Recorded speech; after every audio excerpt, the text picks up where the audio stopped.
दोस्तों, जय माता दी। आज हम बात करने वाले हैं पुष्य नक्षत्र की। बहुत दमदार नक्षत्र होता है। परंतु हम नक्षत्र की बात क्यों कर रहे हैं, सबसे पहले ये समझ लें। क्योंकि नक्षत्र जो हैं वो हमारे जीवन को सबसे ज्यादा प्रभावित करते हैं। और नक्षत्र हमें जो इशारा दे रहे होते हैं, यदि हम जिंदगी में वो कार्य करें तो हम ज्यादा और जल्दी सफल हो सकते हैं।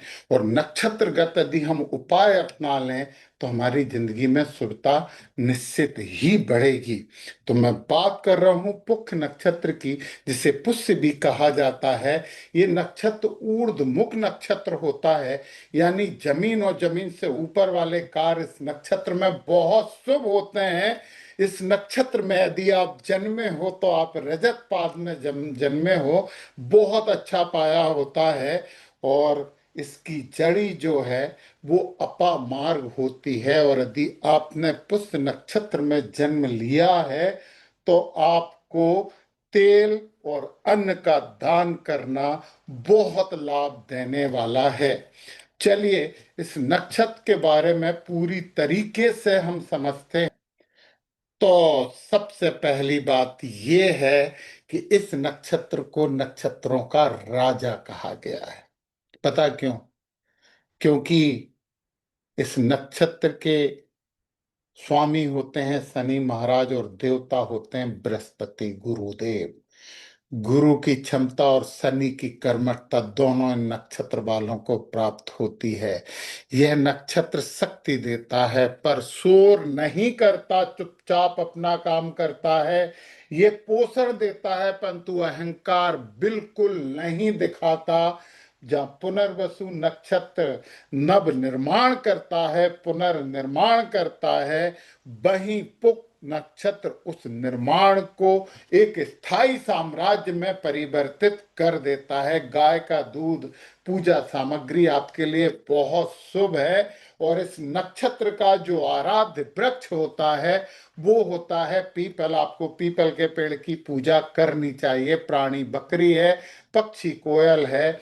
और यदि इस नक्षत्र का पौराणिक मंत्र आप कम से कम 11 बार रोज जप करने लगे तो निश्चित ही पुष्य नक्षत्र वाले लोगों आपकी जिंदगी में बहुत बहुत शुभता बढ़ेगी।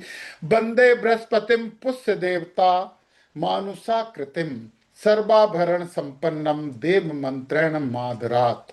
और इसका जो बीज मंत्र है वो है ओम बृहस्पते नमः। तो ये इसकी एक माला तो आपको रोज करनी ही चाहिए। बहुत जरूरी है और बहुत आवश्यक है। शनि और गुरु के अद्भुत संयोजन का नक्षत्र है। अनुशासन भी है, ज्ञान भी है। पुष्य नक्षत्र में ज्ञान और कर्म का संतुलन है। सिर्फ बोलेगा नहीं, करके दिखाएगा। ये केवल बोल के काम नहीं चलाते, ये खुद काम करते हैं।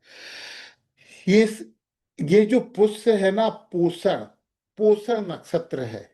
ये मानसिक, आर्थिक और आध्यात्मिक पोषण है। खाना पोषण को कहते हैं कि यार खाना वाना नहीं, मानसिक है, आर्थिक है और आध्यात्मिक है।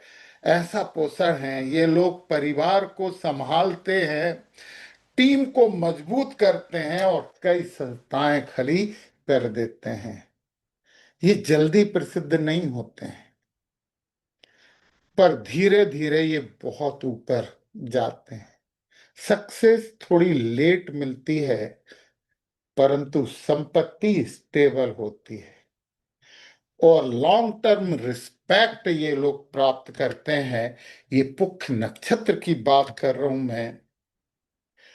कोई भी कोई भी कार्य पुष्य नक्षत्र में करना बड़ा अच्छा माना जाता है, क्योंकि ये संतुलित ऊर्जा देता है। इसका कोई स्ट्रीम नहीं है, कोई चरम नहीं है, एक सीक्वेंस में प्रगति देने वाला नक्षत्र है। पुष्य प्रेम जो है ना, वो जिम्मेदारी भरा होता है, कर्तव्यनिष्ठ होता है और स्थिर होता है। ये लोग घर बचाते हैं, त्याग करते हैं और रिश्तों में तो इन पर भरोसा करना चाहिए। भावनाएं खुलकर कम व्यक्त करते हैं परंतु भरोसेमंद लोग होते हो।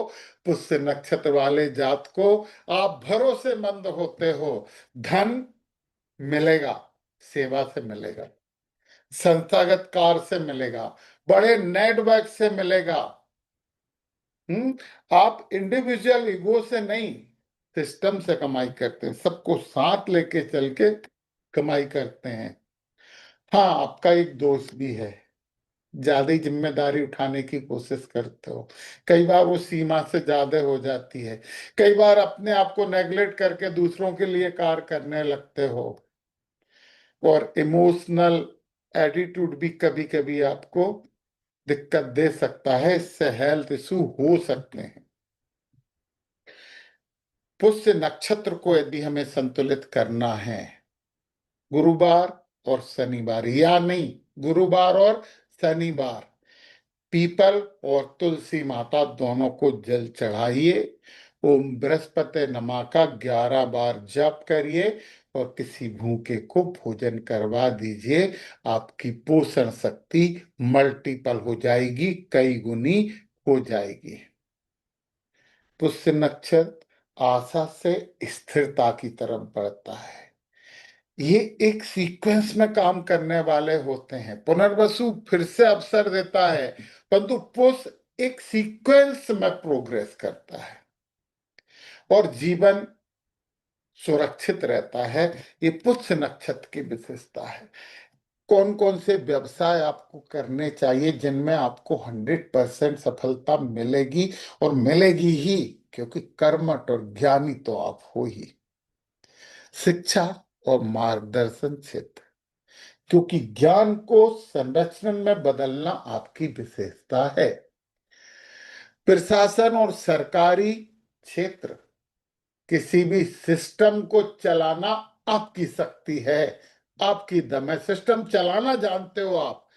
खाद्य और पोषण व्यवसाय, किसी को खिलाना, अब वो खिलाने में भोजन नहीं है, उसके ज्ञान भी है, आध्यात्मिकता भी है, ये आपका कर्म है। ऊपर वाले ने आपको ये ही कर्म और यही धर्म देके भेजा है। चिकित्सा और देखभाल, आप में एक हील करने वाली एनर्जी होती है, इसलिए रियल एस्टेट और संपत्ति, धीरे धीरे आप बड़ी संपत्ति बनाने की क्षमता रखते हैं। और संस्थागत व्यापार, जहां पे टीम जुड़ गई वहां पे पुष्य नक्षत्र पावरफुल हो गया। तो ये व्यवसाय है, इनमें से कुछ भी चूज करोगे तो पीछे मुड़ के नहीं देखोगे। आपको कौन से व्यवसायों से बचना चाहिए? रिस्की ट्रेडिंग, सट्टा, क्रिप्टो जैसी अनिश्चित चीजें, क्योंकि आप तो धीरे धीरे प्रगति करने वाले लोग हो ना। फास्ट मनी मॉडल आपको सूट नहीं करता, स्थिरता वाली चीजें आपको सूट करती हैं। और ये जो पुष्य नक्षत्र है ना, नौकरी में बॉस बनते हैं, व्यापार में संस्था बनाते हैं, समाज में सहारा बनते हैं। इनकी असली कमाई होती है सम्मान, स्थिर धन और विरासत। ये तीनों चीजों से इनकी असली कमाई होती है। अब हम बात करते हैं नवतारा चक्र की। और पुष्य नक्षत्र वालों के लिए धन देने वाले नक्षत्र हैं अश्लेषा, ज्येष्ठा और रेवती। ये नक्षत्र धन देंगे, और जब भी कोई ग्रह इन नक्षत्रों में आएगा तो उस समय वो ग्रह आपको धन देने वाला है। ये बात आप समझ लीजिए। और इन धन देने वाले नक्षत्रों में सबसे ज्यादा जो धनदाता नक्षत्र है ना, वो रेवती है। तो अपने ग्रहों को देख लीजिए, जब भी कोई ग्रह रेवती नक्षत्र में आएगा तो वो ग्रह आपको धन देने वाला है। और ये जो तीन नक्षत्र हैं, विशाखा, पूर्वा भाद्रपद और पुनर्वसु, ये हर हालात में आपके साथ खड़े होने वाले नक्षत्र हैं। ये आपकी सहायता करेंगे, हेल्प करेंगे, और हर अच्छी और बुरी परिस्थिति में आपके साथ खड़े रहेंगे। और इनमें से सबसे ज्यादा जो हेल्पफुल नक्षत्र है वो है पुनर्वसु। जब भी कोई ग्रह इन तीनों में से किसी नक्षत्र में आएगा तो वो ग्रह आपके लिए धन, सॉरी, आपके लिए एक सहायता देने वाला, साथ देने वाला ग्रह बन के आएगा, और उस समय का फायदा उठाइए। तो यदि आप रोज ओम ब्रह्म बृहस्पति नमः, केवल ओम बृहस्पति नमः का भी जाप करते हैं तो आपका आत्मबल बढ़ेगा। धन के लिए आपको रोज ओम पूखड़े नमा का जाप करना चाहिए। ये रेवती नक्षत्र का बीज मंत्र है। और आपको हर हालात में सहायता चाहिए तो ओम आदित्य नमः का जाप करिए। ये पुनर्वसु नक्षत्र का बीज मंत्र है। हर हालत में आपको सहायता मिलने वाली है और मिलेगी ही। तो ग्रहों के राजा नहीं, नक्षत्रों के राजा पुष्य नक्षत्र वाले लोग, ग्रहों के राजा तो सूर्य हैं। अच्छा करिए। और इसमें जो जानकारी दी गई है ना, उन जानकारी को गंभीरता से समझ के अपने जीवन में अपनाइए। बहुत प्रगति करोगे और प्रगति करने के लिए तो आप जन्मे ही हो। जय माता दी।